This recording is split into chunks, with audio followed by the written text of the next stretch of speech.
The ominous whisper. The village of Zoromi lay nestled between rolling hills and thick forest, its people bound by tradition, honor, and an unshakable reverence for Lake Oro. The lake, its waters shimmering under the golden sun, was more than just a source of sustenance, it was sacred. The elders spoke of its spirits, unseen but ever-present, capable of blessing the worthy and cursing the foolish. It was here, in this peaceful land, that Nia, a young woman known for her radiant smile and unwavering spirit, was preparing for the most important day of her life, her wedding to Jair, a hunter as skilled with his bow as he was with his heart. Theirs was a love spoken of in hushed admiration. Jair, with his fierce loyalty and quiet strength, had captured Nia's heart long ago, and she had captured his in return. The wedding was set to take place in 3 weeks, and the entire village had already begun its preparations. Women sat under the great baobab tree, weaving colorful fabrics and stringing together golden beads, while the men built a ceremonial platform by the lakeside. Even the children, giddy with excitement, ran through the village singing songs of love and joy. But beneath the laughter and the songs, there was a quiet tension that only Esi, Nia's mother, could feel. She watched her daughter carefully as they pounded yam together outside their hut, her heart heavy with an unspoken fear. The curse of their bloodline. Nia, Esi said suddenly, her voice barely above a whisper. Nia paused, brushing a strand of curly black hair from her face. Yes, Mama. Esi hesitated. How could she tell her? How could she make her understand? The weight of the past pressed against her chest, suffocating. But she had to speak even if her daughter refused to listen. There is something you must know before your wedding. Nia straightened, wiping sweat from her brow. What is it? Esi placed her pestle aside and faced her daughter fully. Her wrinkled hands trembled slightly as she reached for Nia's. You must remain pure until you are wed, Nia. It is not just a matter of honor, it is a matter of survival. Nia frowned, confused. Mama, I don't understand. Jair and I love each other. Our bond is strong. Esi's grip tightened. It is not about love, my child. It is about the curse. A chill crept up Nia's spine. The curse. Esi nodded. Many years ago, one of our ancestors defied the spirits of Lake Oro. She took what was not hers, breaking an ancient oath. In their anger, the spirits declared that any daughter born to our bloodline who bears a child before marriage will not give birth to a human, but to something else, something unnatural. Nia blinked, then laughed softly. Mama, you tell too many stories. Esi did not laugh. This is not a story, Nia. It is the truth. I have seen it happen before. When I was a girl, I knew of a woman, a distant cousin, who... Nia held up her hand, shaking her head. No. Mama, please. I love you, but this is just another old tale meant to scare young women into obedience. You always said you believed in fate, in love. Why should I be afraid of the love I share with Jair? Esi's lips pressed into a thin line. Because fate and curses walk hand in hand. And the lake does not forget. A secret unfolds. That night, as the village settled into silence and the moon cast its silver glow over the land, Nia lay awake in her hut, staring at the thatched ceiling. Her mother's words refused to leave her mind. A curse. No. It's just an old tale. Yet, deep within, an unease gnawed at her. She sighed and turned onto her side, pressing a hand to her belly. And then, she froze. A sharp, twisting sensation rippled through her stomach, fleeting but unmistakable. Her breath hitched. No. It couldn't be. Her fingers trembled as she pressed her palm against her belly once more. Another ripple. Nia sat up abruptly, heart pounding in her chest. A wave of nausea swept over her, forcing her to steady herself against the edge of her bed. No. No, no, no. But deep down, she already knew. She was pregnant. The whispers of the lake. The wind howled that night, rattling the doors and shaking the trees. Somewhere in the distance, a lone owl hooted, its eerie call cutting through the silence. Nia wrapped a shawl around herself and stepped outside, drawn by an inexplicable pull toward Lake Oro. The moon's reflection shimmered across its surface like a silver portal to another world. The air smelled of damp earth and something else, something faintly metallic, like blood.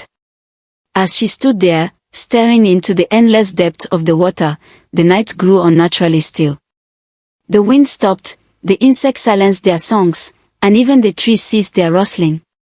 Then, she heard it. A whisper. Soft at first, like the rustling of leaves. Nia. She gasped, whipping around. No one was there. The whisper came again, this time from the water itself. Nia. Her pulse raced. The lake, it was calling her. A shadow moved beneath the surface, shifting like liquid darkness. Her breath hitched as she took an involuntary step back. And then, a voice, not a whisper this time, but a deep, resonant voice that seemed to come from the very depths of the earth. You carry the blood of the cursed. You carry the seed of the lake. The time has come. A cold hand of fear clutched her throat. She turned on her heel and ran, her bare feet kicking up dust as she fled toward her hut. But as she reached the doorway, a gust of wind slammed into her, knocking her to the ground. She gasped, rolling onto her back, her heart hammering wildly. Above her, the sky churned with thick, swirling clouds. The air crackled with an unseen energy. And for a single, terrifying moment, she saw it. A figure standing at the edge of the lake. Tall. Shadowed. Watching. A scream rose in her throat, but before she could release it, everything went black. The wedding of shadows. The sun rose in golden splendor over Zoromi, painting the sky in warm hues of orange and pink. It was the day of Nia and Jer's wedding, a day of joy and celebration. The entire village bustled with excitement, women dressed in elaborate Ankara fabrics, their hands busy decorating the ceremonial site near Lake Oro with colorful beads and flowers. The men set up wooden benches, arranged bowls of roasted yams, fried plantains, and jollof rice for the feast to follow. Even the children, too young to fully understand the occasion, danced to the rhythm of beating drums. Yet, amidst the laughter and songs, Nia felt only dread. Her secret weighed heavily on her chest, suffocating her beneath the layers of her wedding attire. The fabric of her white iro and buba, embroidered with golden thread, felt too tight, too heavy, as if it carried the weight of the curse itself. For weeks, she had kept her pregnancy hidden, convincing herself that the whispers of the lake were nothing but a nightmare. She had clung to the belief that her mother's warnings were mere superstitions. But deep inside, she knew something was wrong. And today, her wedding day, she could feel it growing inside her. The ceremony begins. As the drumming intensified, Nia stood before a carved wooden mirror inside her hut, staring at her reflection. You look beautiful, my daughter, said Esi, standing behind her, her voice tinged with sadness. Nia forced a smile. Thank you, Mama. Esi gently adjusted the golden beads draped across Nia's neck. Are you ready? No, Nia wanted to say. I am afraid. Something is wrong. Instead, she nodded. The village elder entered the hut, his presence commanding. It is time. Nia inhaled sharply. The moment she had been dreading had arrived. As she stepped out, the crowd erupted in cheers. The villagers showered her with petals of hibiscus and frangipani, the scent of flowers mingling with the earthy aroma of burning incense.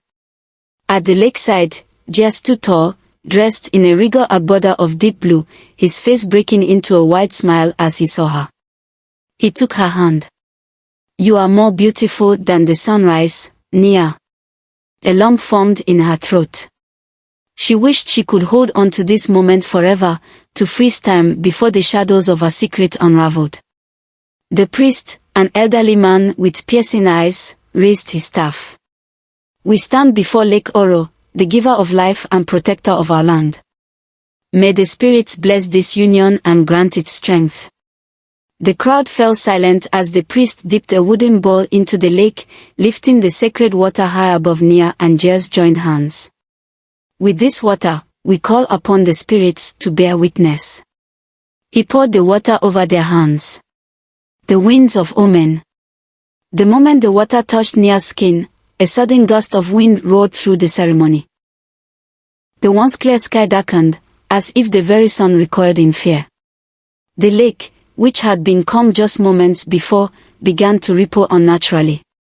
The villagers gasped, clutching their wrappers tightly, their eyes wide with unease. Jer looked around, confused. What is happening? Nia's breath hitched. A sharp, twisting pain shot through her stomach. It felt like something inside her was tearing its way out. She staggered back, clutching her belly. Jer, something is wrong. A searing pain shot through her spine, and she collapsed to the ground. The villagers screamed. Some rushed forward, while others stepped back in horror. Nia. Jer dropped to his knees beside her, panic flooding his face. Her body convulsed, her skin clammy with sweat. The pain became unbearable, like a fire crawling through her veins. Then, a deafening silence fell over the village. And in that silence, a hissing sound echoed. Something slithered beneath Nia's dress. The villagers watched, frozen in terror. Then, it happened. A golden-scaled serpent emerged, coiling itself at Nia's feet. Its body gleamed unnaturally, its eyes glowing with an eerie intelligence. For a moment, no one moved. Then, a scream pierced the air. The curse has come to pass. The villagers scattered, their cries filling the air. The curse, someone shouted. She has given birth to a monster, another wailed. Jer stared at the serpent, his face a mask of shock and disbelief. Nia, what is this? Tears streamed down Nia's face. I don't know. The golden serpent hissed, lifting its head toward the lake. Then, before anyone could react, it slithered toward the water. The moment its body touched the surface, the lake roared. A deep voice, ancient and unforgiving, rose from the water. The curse has been fulfilled. A powerful wind howled, whipping through the trees, and the water churned violently. The shadowy figure from Nia's nightmares appeared above the lake, its form shifting like mist. The daughters of this bloodline defied the spirits, the voice boomed. And now, the price must be paid. The priest fell to his knees. Great spirits, have mercy. The voice ignored him. Nia of Zoromi, you have birthed the child of the lake. You have broken the sacred order. If you do not face judgment by midnight, the curse will spread. Your village will suffer. The waters will claim what is owed. The lake began to rise, creeping toward the shore. Panic erupted among the villagers. Mothers clutched their children, men shouted prayers, elders wailed in despair. Jer turned to Nia, grabbing her shoulders. We will find another way. But the priest shook his head solemnly. No. The spirits have spoken. Nia, her body trembling, turned to face the figure. What must I do? The spirit's hollow eyes bore into hers. Tonight, you will return to the lake alone. You will face the trials of the spirits. If you survive, the curse will be lifted. If you fail, the child will remain ours, and your village will be lost. The serpent, now fully submerged, disappeared beneath the waves. The water stilled, but the sky remained heavy with foreboding. The voice whispered one final warning. The river does not forget. The river does not forgive. Then, It was gone. The long walk to midnight. The villagers whispered among themselves, fear etched in their faces. Esi, her hands trembling, took Nia's face in her palms. My child, I am so sorry. I should have told you sooner. I should have protected you. Tears burned Nia's eyes. I didn't believe you. Jia clenched his fist. I should go with you. You shouldn't face this alone. The priest's voice was grave. No. This is a battle. The spirits will not tolerate interference. The crowd parted as Nia, still trembling, rose to her feet. She wiped her tears. Took a deep breath. I will go, she whispered. Her steps were heavy, but she walked away from the crowd, toward her home, toward the night ahead. Toward Lake Oro. And as the first stars appeared in the sky, the villagers held their breath. For when the clock struck midnight, Nia would step into the unknown.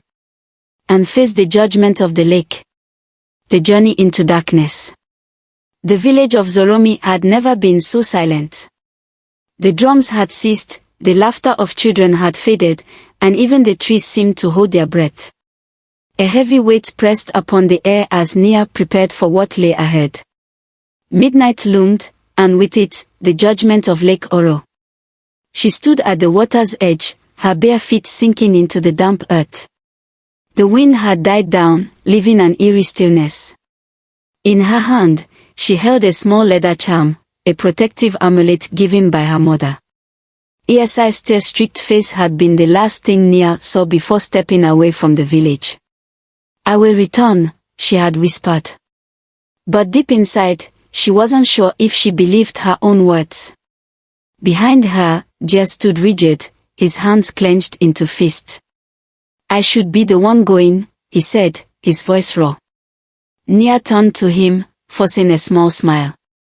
This is my fight, Jia. You don't have to do it alone. Before she could answer, the priest stepped forward. His aged eyes, clouded with both wisdom and sorrow, settled on Jia. The spirits have made their demand. If you interfere, the lake will take you as well. Jia's jaw tightened, but he said nothing more. Nia inhaled sharply and stepped into the wooden canoe that had been prepared for her. The villagers watched in fearful silence as the priest pushed the canoe into the water. And then, the lake pulled her in. The whispering waters. The moment she left the shore, the world around her shifted. The air grew thick and heavy. A soft mist slithered across the surface of the water, curling around the boat like fingers tracing the edges of a secret. Then, the whispers began. Soft at first, like wind through dry leaves. Then louder, insistent, a chorus of voices calling her name. Nia. Her fingers tightened around the edge of the canoe. I am not afraid, she whispered. The whispers laughed. Suddenly, the water rippled violently. Something brushed against the bottom of the canoe. A hand, no, dozens of hands, rose from the depths, their ghostly fingers reaching for her. Nia gasped, instinctively pulling back as one cold, wet hand clamped around her wrist. She struggled, kicking at the grasping limbs. They tightened, trying to pull her down. The canoe lurched, tipping dangerously. Let go, she screamed, thrashing. The voices surrounded her now, whispering and chanting. The hands dragged at her arms, her legs, pulling her toward the black abyss below. No. With a desperate cry, she grabbed the amulet from her chest and pressed it against the nearest hand. A shriek echoed across the water. The ghostly hands recoiled, vanishing beneath the surface. The whispers fell silent. Breathing heavily, Nia straightened herself in the canoe. Her body trembled, but she refused to let fear claim her. Then, the water changed. Visions of the past. The lake no longer reflected the night sky. Instead, its surface swirled like liquid glass, shifting and reshaping until Nia saw something strange. Visions. A woman, dressed in fine cloth, stood at the edge of Lake Oro. Her face was familiar, though Nia could not place her. The woman held something, a golden bracelet, shimmering with an otherworldly glow. She looked around, as if checking to see if anyone was watching. Then, she snatched the bracelet from the altar by the water and hid it within her robes. The spirit screamed in fury. The lake raged, the waves rising like mountains. The woman stumbled back, terror flashing across her face. Then, darkness. The vision shifted again, and this time, Nia saw something worse. The woman was pregnant. And when the time came to give birth, she did not bring forth a child, but a serpent. A golden-scaled creature, just like the one Nia had birthed. Nia's breath hitched. This woman, she is my ancestor. Tears welled in her eyes as realization struck her. This is why we were cursed. Her bloodline had betrayed the spirits. And now, she was paying the price. A deep voice rumbled from beneath the water. Now you understand. Face to face with the guardian. The water rose suddenly, and before Nia could react, something pulled her under. She gasped, swallowing water, struggling as she was dragged into the abyss. Her lungs burned, her body twisting as unseen forces tugged her deeper. Then, everything stilled. She was no longer drowning. She stood at the bottom of the lake, but somehow, she could breathe. The world around her was dark and endless, the water shifting like mist. Then, out of the gloom, a figure emerged. Oroka, the spirit guardian of the lake. His form was massive, half man, half serpent, his golden eyes burning like embers in the darkness. His body coiled and uncoiled in the water, his presence both regal and terrifying. Nia shuddered but held her ground. Oroka regarded her with an unreadable expression. You carry the curse of your ancestors, he said, his voice ancient, deep. And yet, you have come willingly. I had no choice, she whispered. Oroka tilted his head. You did. You could have run. You could have denied the truth. But you are here. His gaze darkened. Do you know why? Nia swallowed hard. Because, my ancestor stole from you.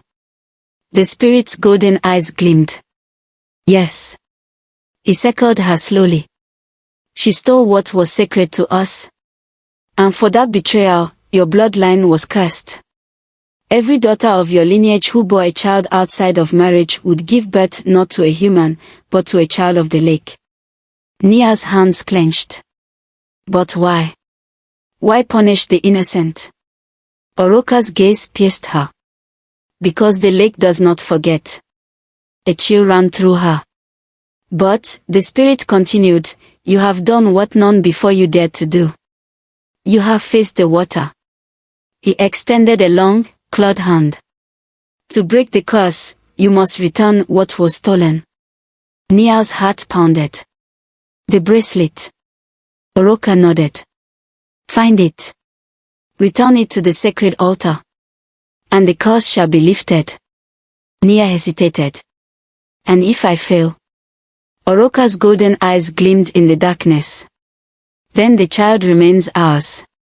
Her stomach twisted. The thought of her baby lost to the lake forever sent a wave of terror through her. She clenched her fist. I won't fail. Oroka studied her for a long moment. Then, with a wave of his hand, the water churned violently. Then your final trial begins. A blinding light burst around her, and the world vanished into darkness. The trial of the spirits. The descent into judgment. Nia felt as if she were falling through water and air at the same time. The world around her was dark, an endless void swirling with shadows and light. Her body was weightless, yet every inch of her skin tingled as if unseen forces were pressing against her. Then, suddenly, she stopped. She was no longer in the lake. She stood on solid ground, yet the space around her felt unreal, shifting like smoke. The air was thick with a strange mist, glowing faintly with a golden hue. Before her, Oroka, the lake spirit guardian, emerged from the haze. His serpent-like body coiled in the mist, his golden eyes piercing through the dim light. Nia of Zoromi, his deep voice echoed, "You stand at the threshold of fate. The curse of your bloodline will not be undone easily." She clenched her fist. "I will do whatever it takes." Oroka studied her, his expression unreadable. "Then you must face 3 trials. The trial of truth, the trial of strength, and the trial of sacrifice." Nia swallowed hard but nodded. Oroka extended a long clawed hand toward her. "Step forward." As soon as she moved, the word shifted again. The trial of truth. When the mist cleared, Nia found herself standing in the middle of a vast plain of water, its surface smooth as glass. The sky above was dark, with no stars, no moon, just endless blackness. Then, the water beneath her rippled, and a figure rose from its depths. It was her ancestor, the woman from her vision.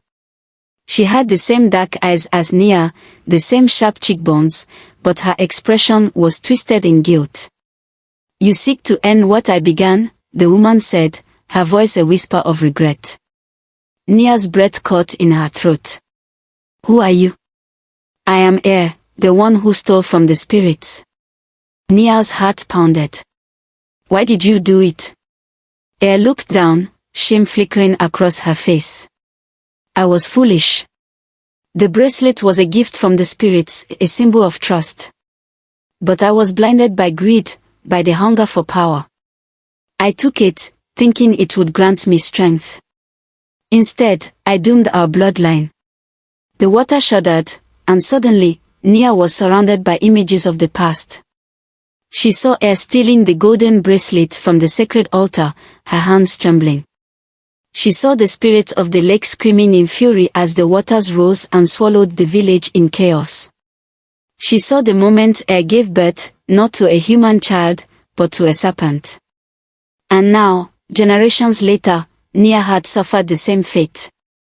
Tears filled Nia's eyes. "Why did you never make it right?" Er's expression twisted with pain. "I was a coward. I hid from my mistake, and so the curse lived on." Nia clenched her fist. "I will not run." Er reached out and touched Nia's forehead, her fingers cold as ice. "You have spoken the truth," she whispered. "Now, face your next trial." The vision shattered, and Nia was plunged into darkness once more. The trial of strength. This time, she landed in a storm. The air was thick with rain, the wind howling like a beast.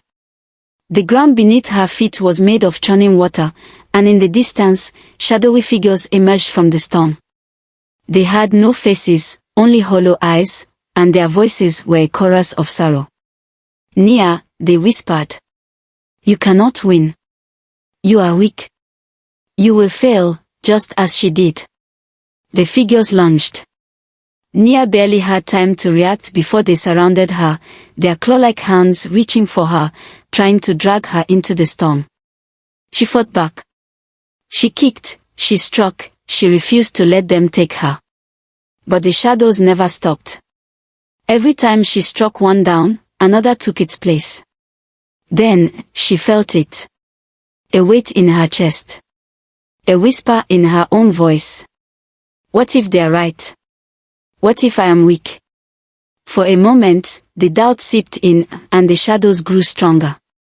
Their hands gripped her arms, her legs, pulling her down into the water. She gasped, struggling, but it was useless. Darkness filled her vision. Until a single voice broke through the storm. It was small, yet fierce.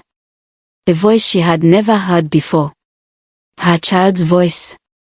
"Mother, do not be afraid." Nia's heart thundered. No. No more fear. With a defiant cry, she pushed the shadows away, rising back to her feet. "I am stronger than this," she roared. The shadows screamed and vanished. The storm calmed. And Nia stood alone, victorious. From the clearing mist, Oroka appeared once more. "You have conquered your fears," he said. "Now, your final trial awaits. The trial of sacrifice." This time, Nia stood before a grand altar, carved from stone, rising from the heart of the lake. Atop the altar lay two objects. On one side, her child, still in serpent form, curled up and sleeping. On the other side, a stone dagger, gleaming under an unseen light. Oroka's voice rumbled behind her. "To end the curse, a sacrifice must be made." Nia's breath caught. What do you mean?" "You must offer your own life in exchange for your child's." The words hit her like thunder. Nia staggered. "No, there must be another way." "There is not." Oroka's golden eyes burned into hers. "Your ancestors stole from the spirits, and now, blood must pay for the sin. If you die, your child will live as a human. If you refuse, the curse will never end." Nia's hands trembled as she stepped toward the altar. She looked at the dagger. She looked at her child. Her heart pounded. She thought of Jia, of her mother, of the village that had suffered for generations. Surely, this was the only way. She reached for the dagger. And then, she stopped. Her child stirred, its golden eyes opening for the first time. "Mother," the small voice whispered again. And in that moment, she understood. Sacrifice was not about death. It was about love. "I will not trade one life for another," Nia said, dropping the dagger. She bent down, cradling her child in her arms. "I will not choose death, I choose love. I choose my child." A deep rumble echoed through the lake. The altar cracked, the dagger crumbling into dust. Oroka watched, his golden eyes flashing. Then, he smiled. "You have proven your heart," he said. "The spirits have heard you." The air shifted, and from the depth of the altar, a small golden bracelet rose. "The stolen treasure," Oroka said. "Return this, and the curse shall be undone." Nia clutched the bracelet tightly, tears streaming down her face. She had done it. She had won the restoration of balance. The spirits acknowledged her victory. As Nia held the golden bracelet in her trembling hands, the air around her shimmered. The lake, once dark and ominous, now glowed with an ethereal light, its waters swirling with ancient energy. Oroka, the serpent guardian, watched her with his piercing golden eyes. "You have done what no one before you could. You have faced the spirits with truth, strength, and love. Now, your final test remains." Nia took a steadying breath. She had endured pain, fear, and the weight of her ancestors' sins. Now, she was so close to breaking the curse. "What must I do?" she asked. Oroka's massive form coiled, his long tail sending ripples through the water. "The bracelet belongs to the sacred tree of Oro, the source of life and power in these waters. You must return it before dawn." Nia's heart pounded. She had been through so much already. Now, she had to race against time. "If you fail," Oroka warned, "the curse will remain, and the spirits will claim your child forever." Nia clutched the bracelet to her chest. "I will not fail." The moment she spoke the words, the ground beneath her vanished, and she fell into the lake. The race against time. Nia hit the water hard, the cold seizing her breath. The depths of Lake Oro swallowed her whole, pulling her into its mysterious embrace. She kicked her legs, trying to orient herself, but the currents were strong, pushing her toward an unseen path. The weight of the bracelet in her hands pulsed, guiding her toward something far beneath the surface. Then, a shadow moved before her. Nia gasped as the golden serpent, her child, emerged from the darkness. It was larger than before, its golden scales shimmering like sunlight on water. But this time, when it looked at her, there was no fear, no malice, only understanding. Mother, the serpent's voice echoed, both human and divine. Do not be afraid. Nia's chest tightened. She had feared this creature, this child of hers. But now, as it glided beside her, she realized the truth. You were never meant to harm me, she whispered. The serpent nodded. I was born of the curse, but I was also born of love. You carried me with fear, but your heart has chosen differently. Now, let us finish this journey together. A surge of warmth filled Nia's chest. She reached forward and placed her hand upon the serpent's head. Help me reach the tree, she whispered. Without hesitation, the serpent coiled around her waist, propelling them forward through the dark waters. The lake rumbled, sensing the shift in destiny. The spirits watched. The past held its breath. And then, through the swirling currents, Nia saw it. The sacred tree of Oro. The sacred tree of Oro. It stood deep within the lake, its massive roots glowing gold, stretching like veins through the water. Though submerged, the tree seemed untouched by time, its bark smooth and ancient, its branches reaching toward the heavens above. Nia's heart pounded as the serpent slowed, bringing her before the massive roots. This is where it belongs, the serpent said. Nia nodded. She swam toward the roots, clutching the bracelet tightly. The moment her fingers brushed against the bark, the tree seemed to come alive. The water around her vibrated. Light pulsed from the roots, moving through the tree like blood in a beating heart. The lake rumbled as if exhaling after centuries of silence. And then, a voice. Return what was stolen, and the balance shall be restored. Nia took one final breath. She placed the golden bracelet within the roots of the tree. The lake exploded with light. The curse is broken. A shockwave burst through the water, rippling across the entire lake. The golden roots wrapped around the bracelet, pulling it deep into the earth. The energy of the spirits shifted, no longer filled with anger, but with peace. Nia felt it, the weight of the curse lifting. She turned toward the serpent, her child. Its golden eyes glowed with something soft, something human. Then, the great serpent began to change. Its form shrunk, its scales dissolving into light. Nia's breath caught as the creature transformed before her eyes. Where once was a serpent, now floated a human child, a baby boy, golden-eyed, perfect, whole. Tears filled Nia's eyes. Her child. Her son. She reached forward and held him for the first time. The moment she did, the waters released them. They returned to the surface. Nia felt a shift. The water carried her upward, no longer pulling her down. As she broke through the surface, the first rays of sunlight pierced the sky. She gasped for air, cradling her human child against her chest. The lake was calm, its once-shadowed depths now gleaming in the early morning light. On the shore, the villagers stood in silent awe. Jer broke through the crowd, his eyes wide with shock and hope. Nia, he whispered. With the last of her strength, Nia swam toward the shore, where Jer rushed forward and pulled her into his arms. She trembled, exhausted, but she looked up at him and smiled. The curse is broken, she whispered. Jer's eyes flickered to the small child in her arms.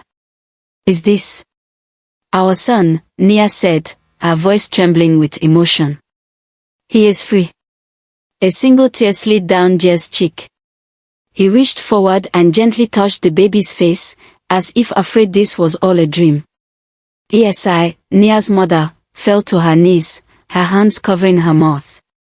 The spirits have forgiven us, she sobbed. The priest, who had once feared the wrath of the lake, now bowed his head. We must honor what has been restored. A great cheer erupted from the village as the people rushed forward, celebrating the end of the curse that had plagued them for generations. The lake, once feared, now shimmered in peace. And Nia, who had once been burdened by fear and doubt, now held her child, her future, in her arms. As the sun rose fully over the horizon, she whispered a silent thank you to the spirits of the lake. They had tested her. They had challenged her. And in the end, they had given her back what was always hers. Her child. Her love. Her freedom. A new beginning. The dawn of a new era. The golden sunlight kissed the shores of Lake Oro, its waters calm and serene as if the spirits themselves had taken a deep, peaceful breath.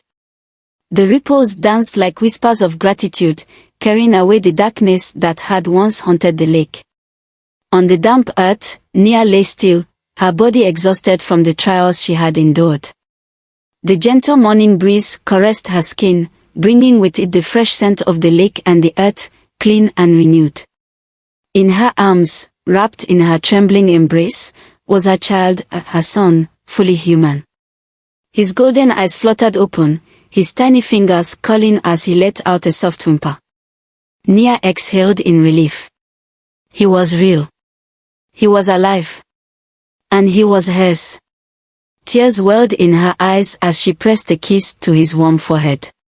He was no longer a serpent, no longer bound to the curse. The spirits had kept their promise. Footsteps rushed toward her, fast and desperate. Nia. She barely had time to turn before Jer fell to his knees beside her, wrapping his strong arms around her shoulders. His breath was uneven, his face etched with worry, fear, and something deeper, unbreakable love.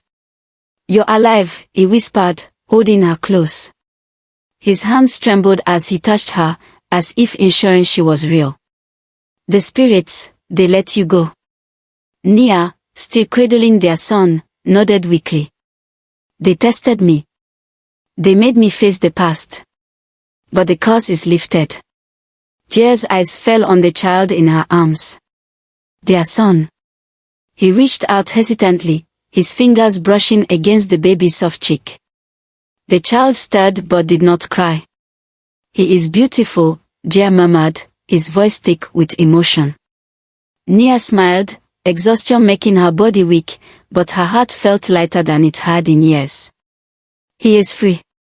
The village rejoices. The sound of voices grew louder, and soon the villagers of Zoromi gathered at the shore, eyes wide in awe. Esi, Nia's mother, pushed through the crowd, her hands covering her mouth as she saw her daughter alive, her grandson in her arms. "My child," she gasped, falling to her knees beside them. She touched Nia's face, then the baby's tiny hands. "The spirits, they have forgiven us." Nia nodded, her voice barely above a whisper. "The curse is over." For a moment, there was only silence. Then, the village erupted in celebration. Shouts of joy, cheers of relief, and the beating of drums filled the air. The people of Zoromi embraced one another, some falling to their knees in prayer, others lifting their hands to the sky in gratitude. The priest, standing near the water, raised his staff. "This day will be remembered forever. The spirits have shown mercy, and we must honor their gift." The crowd murmured in agreement, their fear of Lake Oro now replaced with reverence. From this day forward, the priest declared, "We will hold an annual festival to give thanks to the spirits of the lake. No longer shall we fear them.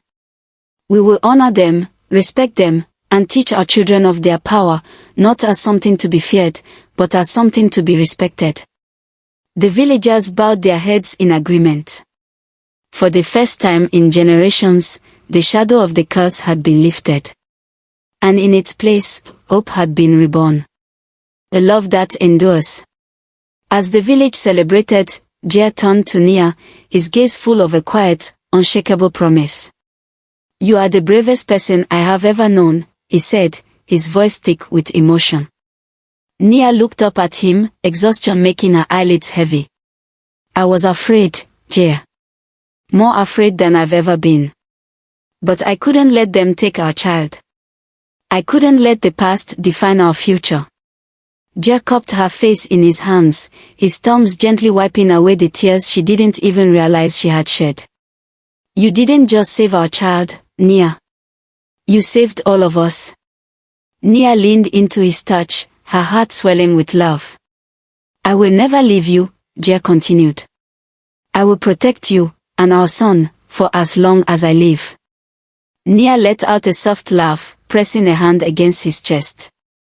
You already have, Jer. In more ways than you know. He bent down, pressing his forehead against hers, and for a moment, the chaos of the world around them disappeared. They were no longer Nia, the cursed daughter of Zoromi, and Jer, the village hunter. They were simply two souls intertwined, bound by love, by fate, by something far greater than either of them could explain. And with their child nestled between them, their family was whole. A story passed down through generations. Years passed, and the village of Zoromi flourished. Each year, the people gathered by Lake Oro to offer gifts to the spirits, to sing songs of gratitude, and to tell the tale of the woman who had broken the curse with courage and love. Children sat around the fire, wide-eyed as the elders told the legend of the serpent's bride.